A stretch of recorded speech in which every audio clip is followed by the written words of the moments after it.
You're listening to a Frequency Podcast Network production. Summers can be slow on Parliament Hill until they're not. The Prime Minister has shuffled his cabinet, and it is a big one. The swearing-in ceremony was held at Rideau Hall this morning.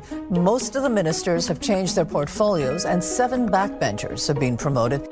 Yesterday's cabinet shuffle was not the typical shuffle of a government just adjusting for the fall. Almost every position in cabinet was affected, and a number of former ministers announced their intention to exit federal politics entirely. So what is behind this relatively sudden move? Where did it come from? Is this a government re-examining its own priorities and looking for fresh voices and perspectives?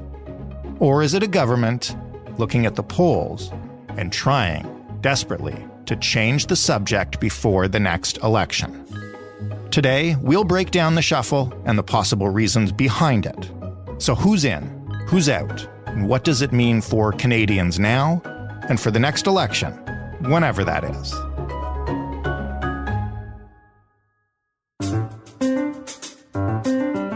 I'm Jordan Heath Rawlings. This is The Big Story. Cormac Mc Sweeney is the Parliament Hill reporter for City News and for us, and he has actually physically spent most of today, I guess, running around, standing around Parliament Hill, Cormac? Rideau Hall. Oh, there we go. Yes, chasing down the ministers as they arrived on the grounds of Rideau Hall, walked up that driveway to be sworn in this new cabinet with this massive change. I guess how unusual is such a massive change at a point where there's not supposed to be an election looming and it's the middle of a pretty quiet summer? I would say for this government and for many federal governments, this size of a cabinet shuffle is pretty unique. 2/3 of this cabinet has been moved around. I think 30 of the 38 ministries have seen some sort of change. That's huge. That's major. That's significant. You don't normally see that from a government unless they're coming out of an election and they've won re-election and they decide to just, sort of change everything that they had before. So it's pretty unique. And you ask why now? The big reason, I think, is 2023. I mean, look at how the government has been performing in 2023. Mm-hmm. It has not been good. The Prime Minister will not admit that. He was asked about that, but he is looking at the positive side of things. But from foreign affairs to the Paul Bernardo transfer, there have been several controversies. Things didn't seem to be going well. The government hit this point where it seems in the eyes of the public, at least, looking at the polling numbers, things are getting stale for the Liberal government. I mean, they've been in power for nearly 8 years now. We're around that 8-year mark. It's hard to stay in power that long and seem fresh and new and hip. You think of that that Steve Buscemi meme where he's like, "How do you do, fellow kids?" Right. But that's a very difficult thing to do, and they've sort of hit this stage now where there have just been a lot of controversies, and they're in a minority government. They're facing a new opposition leader. The Conservatives are eating their lunch at the polls. The latest Abacus data poll has the Conservatives 10 points ahead of the Liberals. So clearly something needed to change. And even if the Prime Minister isn't going to admit that these are the reasons why he decided to hold this shuffle now, this very much, by the eyes of most experts I've been speaking with, are the reasons why they decided to do this, and doing it in the middle of the summer instead of, let's say, in May, right? Like in May or June, when they were still just being hammered left, right, and center on a number of different fronts. If they did it then, it would have been so reactionary and almost admitting guilt to a lot of those controversies. When they give it a break and do it at a time when a lot of Canadians are not paying attention, they're enjoying their summer, they're off on vacation, then, the criticism, at least in the eyes of the Canadians, won't be seen as bad. And when they come back in the fall, when most Canadians, they're back to their daily lives, they'll be seeing this and they'll be like, "Oh, look at that, a new team I didn't even realize." And so that's going to give them a bit of a fresh approach for the fall. So that's partially why, they've decided to do this at this time. Before we get to, who's in and who's out and what ramifications that might have for Canadians or for the government, there was one other thing I wanted to ask you about, and maybe it's just me being curious, but it seems like there are a number of fairly prominent, in some cases, cabinet ministers just leaving politics altogether as part of this shuffle. What is happening there? Yeah, so 4 ministers decided, I'm not seeking re-election. And so to give a little bit of background for the listeners, what generally happens is if you're close enough to an election, I mean, we might not have another election until 2025. The prime minister said he doesn't plan on calling an election until 2025. But it's a minority situation. Anything could happen. The deal with the NDP could fall. The government could orchestrate its own downfall, so they didn't technically call the election, but they were taken out by the opposition. Whatever it is, we could have an election much earlier. So the government has to be ready. And generally in these scenarios, and it's not just Justin Trudeau, Stephen Harper did the same thing when he was in power. And I'll just mention those two because those are the only 2 prime ministers I've covered. But they did the same thing. If you're not going to run again, tell me, because in these scenarios, you want to make sure that you're able to put some people into prominent positions who may benefit for re-election as a result of that. It's not saying that they're not competent or qualified for those positions, but it's mainly because they want to enhance their re-election chances. And so, let's use Omar Al-Gabra, the transport minister, probably the biggest surprise when it came out that he was not seeking re-election, and he posted that video to Twitter. He decided not to run again. He said he was asked if he wanted to run again, and he thought long and hard about it and said, you know what, I think I'm going to move on. We see those generally happen because the prime minister wants to know if you're going to run again. And if not, then they can make sure somebody like, let's say, Arif Irani, another GTA, a Toronto proper MP, who just got promoted to justice minister. He was in a tight race in his constituency in the last election. I think he only won by a couple of thousand votes in Toronto to the NDP contender who was nipping at his heels. So him getting a huge portfolio like that drastically increases his chances of winning his seat in the next election. And someone like Omar Al-Gabra, if he's not going to run, then that could be better utilized for people who are actually going to hang around past the next election. And of course, that's going to be a theme in the government as well leading up to the next vote. They're going to say, look, we need to continue our work, and having a team that's actually going to be there after the next election kind of makes sense.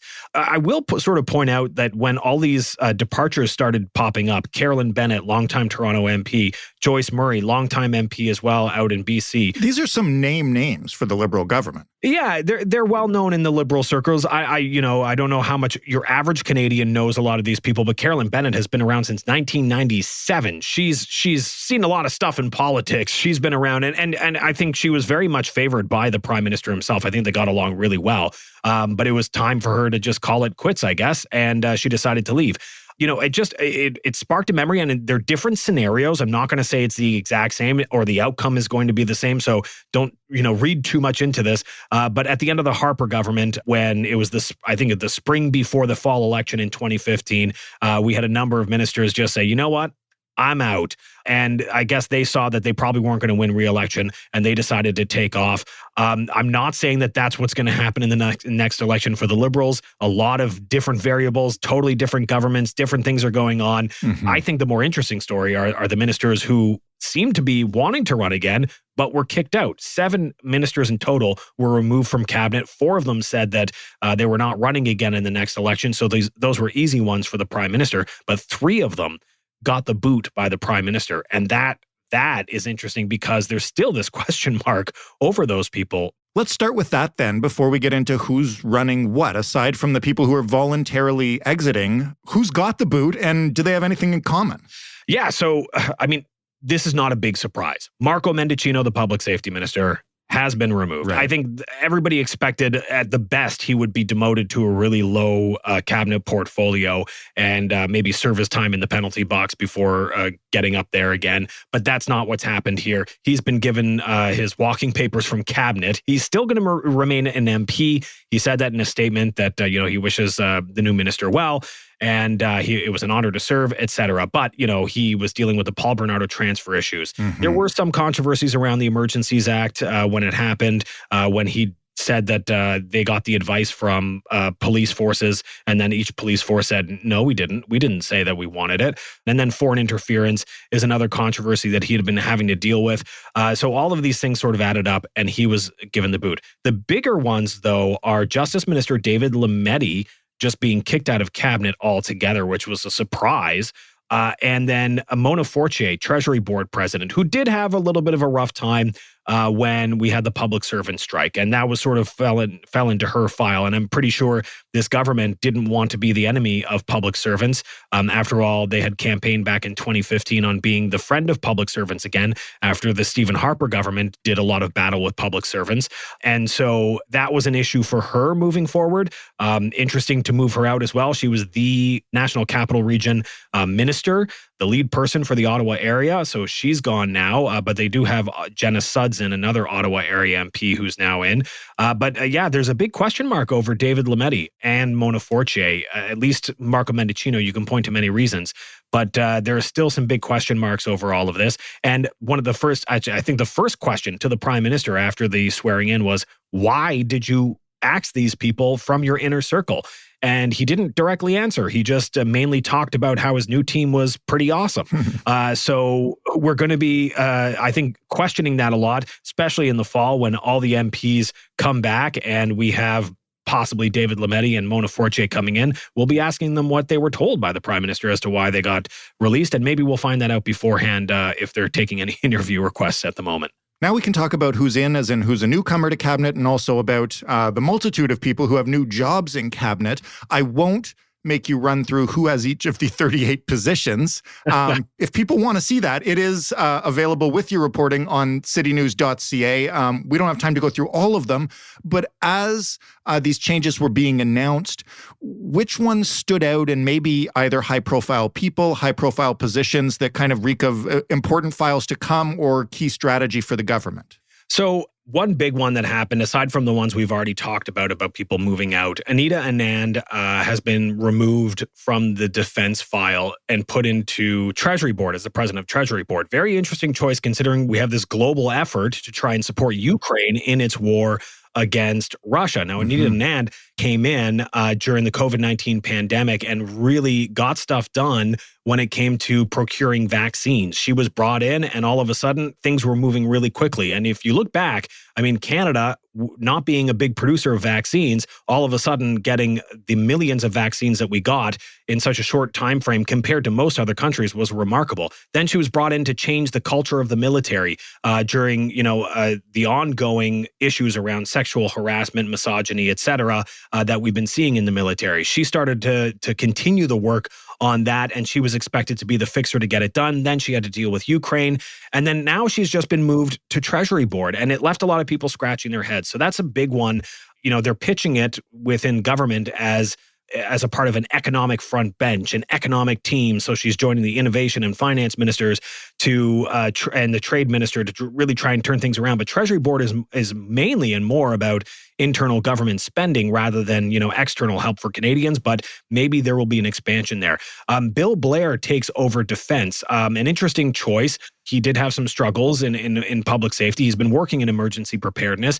One of the questions to him was exactly about the same thing that Anita Anand was brought in to do about changing the culture in the military. How does this white man come in and be able to change the culture of the military when it's in need of change? And he responded saying, look, I was in charge of doing that as chief of Toronto Police to try and diversify my force. And we made a lot of efforts and strides in doing that.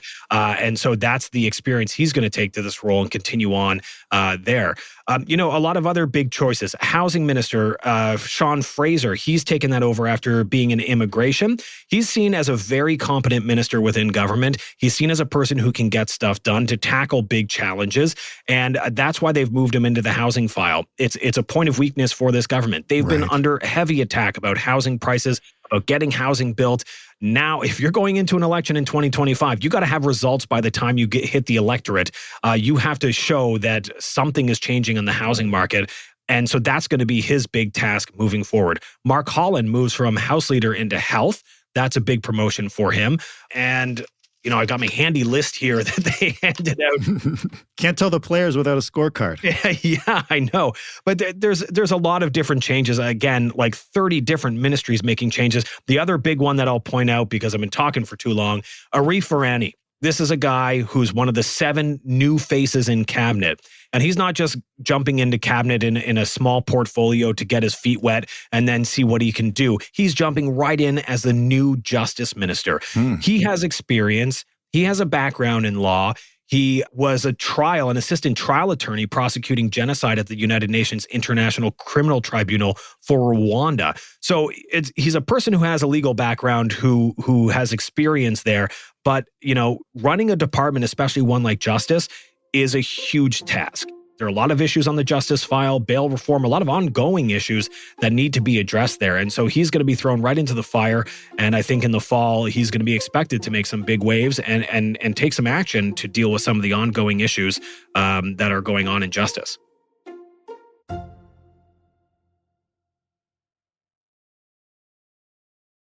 The one thing that sticks out to me when you look at housing and justice and public safety are the conservative criticisms of the Trudeau government having an impact that led towards this? Because, again, from a casual point of view, those seem to be the things that Pierre Poilievre has been hammering the government on over the last several months. The government, again, doesn't want to admit it. Right. When the prime minister was asked directly, is this really just a response to the Conservatives just hammering you for months now? And he said, no, it's, the line from the government is that they're listening to Canadians. They understand that the concerns and issues that they have on a variety of fronts, but mainly they're looking at economic issues as well, inflation, housing, affordability in a general sense.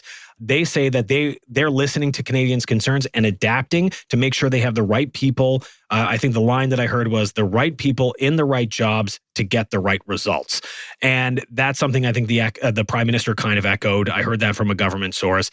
However, you look at the poll numbers and slowly it's been getting worse and worse and worse for the Liberal government. They've been slowly dropping point by point to the point now where we have an Abacus data poll released the day of the cabinet shuffle that found they're now 10 points behind the Conservatives. That's a big gap. Yeah. Most experts are pointing out the very obvious fact that something needed to change if they wanted to turn their fortunes around. And this was it in a big way, a big significant cabinet shuffle. You mentioned public safety as well. One name I forgot to mention in those big moves was Dominic LeBlanc taking over the public safety file from Marco Mendicino. It's interesting because he also is going to keep his democratic institutions and intergovernmental affairs files. So he's going to have a lot of work on his hands doing public safety rules, but also intergovernmental affairs, which sometimes go hand in hand when we talk about, bail reforms or issues around policing in Canada, et cetera. Especially with the RCMP contracts, one big issue that's being discussed right now is reforming the RCMP, maybe changing its nature and not giving every province a chance to contract them as their provincial policing. So that those sort of go hand in hand in certain ways. However, at the same time, that's a lot of work to be playing whack-a-mole with all the issues that pop up day to day on the public safety file, but then also deal with your intergovernmental affairs issues, negotiating with premiers and provinces to try and get stuff done on a variety of fronts. So the Liberals are listening to Canadians, if you ask them, and resetting and getting ready to go forward with an awesome team. What about Poilievre? Is he taking credit for this? I will be honest, I haven't had a chance to watch his full news conference because he had a news conference the same time. No doubt. This whole ceremony and news conferences were going on at Rideau Hall. So I was mainly focused on what was going on at Rideau Hall. And we're chatting right now just after I got right back to the office after covering everything at Rideau Hall. But I do know that his general take on this, and one of the lines that I saw from his news conference was that there's only one minister that matters out of all of this, one minister that should have been fired. Right. That's the prime minister. We need to fire the prime minister. He did, however, say that he was also happy to see Marco Mendicino get the boot from cabinet, something that the Conservatives and the Bloc Québécois, I believe, both were calling for, maybe the NDP as well. But there was definitely a large chorus from the opposition saying Marco needed to go. The prime minister did that. They're happy to see that change happen. But for the Conservatives, it's going to be a different dynamic now. Will they then change their shadow cabinets to try and match the ministers in these new portfolios? Because the opposition puts people in certain files, sometimes because they're strong in those files, but sometimes it's to do battle in the House of Commons with the minister directly responsible. So there's a little bit of work now from the opposition as well. The NDP basically said that, look, the Liberals have failed on so many fronts, but shuffling a cabinet doesn't change anything when it comes to their supply and confidence deal.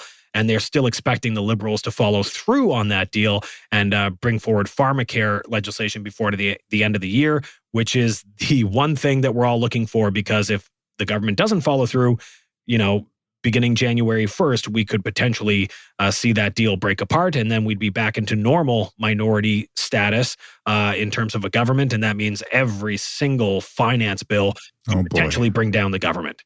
I guess the last thing that I'll ask you is, when you talk to people in the know, you kind of mentioned that Trudeau is adamant about not having an election before 2025, but does this maybe show us that we should, us in the media or Canadians in general, start thinking a little harder about it now? I don't know if this specific change is that. I mean, look at the polling numbers. Right. It makes no sense for the Liberals to want to do this. If anything, they want to push this off even further because they need time right now to really improve their image with Canadians, to think of really crafty ideas for the next election that will actually bring the renewal that they're looking for with this cabinet shuffle. Because putting a new face on ministries is one thing, but you have to actually follow that up with some policies that really show that you're not, this 8-year-old government anymore. Every government that lasts this long has to face the same problem, that they're looking potentially stale, possibly, and they do things like this to try and make themselves look new and fresh and address the issues of Canadians. But come election time, there will be that itch from Canadians for the potential for change. You as a government have to convince them why you're the best choice. Sometimes, like the Harper government was really famous for this, always dangling things right after the next election. They would announce big things in every election campaign. Well, maybe not everyone, but a lot of them that I covered, they were always saying, just help us get past the next election and you'll be thankful because we'll give you this, this, and this. They're always dangling that carrot. And this government has done similar things as well, but it gets harder as you move on. I don't think we should be in election readiness mode right now because of where we see the Liberal government, because as well where we see the NDP. They're not exactly doing great in the polls either. They're a little bit stagnant, and they still have to fundraise. They've had some financial issues over the last 5 to 10 years, and those are things that they've largely fixed from the worst, from the low points, but they still will want to make sure they have a proper war chest and are ready to go if they were to trigger an election before the 2025 end date of their supply and confidence deal with the Liberals. The Conservatives, I'm sure, would be happy to go to the polls right now, and they would love to test the electorate at this very moment, but I don't think they're going to get that luxury just yet. But also, don't be surprised if the Liberals all of a sudden spike in the polls, if they find a reason or a way to orchestrate their own downfall so that they didn't lie when they said they wanted to wait until 2025, they can point the finger at the opposition and they can still test the waters of an election when they see the best benefit to staying in power and not being obliterated by the opposition. Cormac, thank you for this on a busy day, and we'll see what happens with all the new faces and if it leads to new priorities or not. Anytime. Cormac Mc Sweeney on a busy day, at least for July, on Parliament Hill. That was The Big Story. For more, head to thebigstorypodcast.ca. As always, we want to hear from you. We want your feedback. We want your ideas. We want to hear whatever you've got to say. The way to do that is to find us on Twitter at TheBigStoryFPN. You can, as always, write us an email. That address is hello@thebigstorypodcast.ca. And you should, if you've listened to the end of this podcast before, know the phone number by now. Leave us a voicemail, 416-935-5935. You can get this podcast wherever you like to get them. Please subscribe, follow, whatever they tell you to do. And as always, we'd love a rating or a review. Thanks for listening. I'm Jordan Heath Rawlings. We'll talk tomorrow.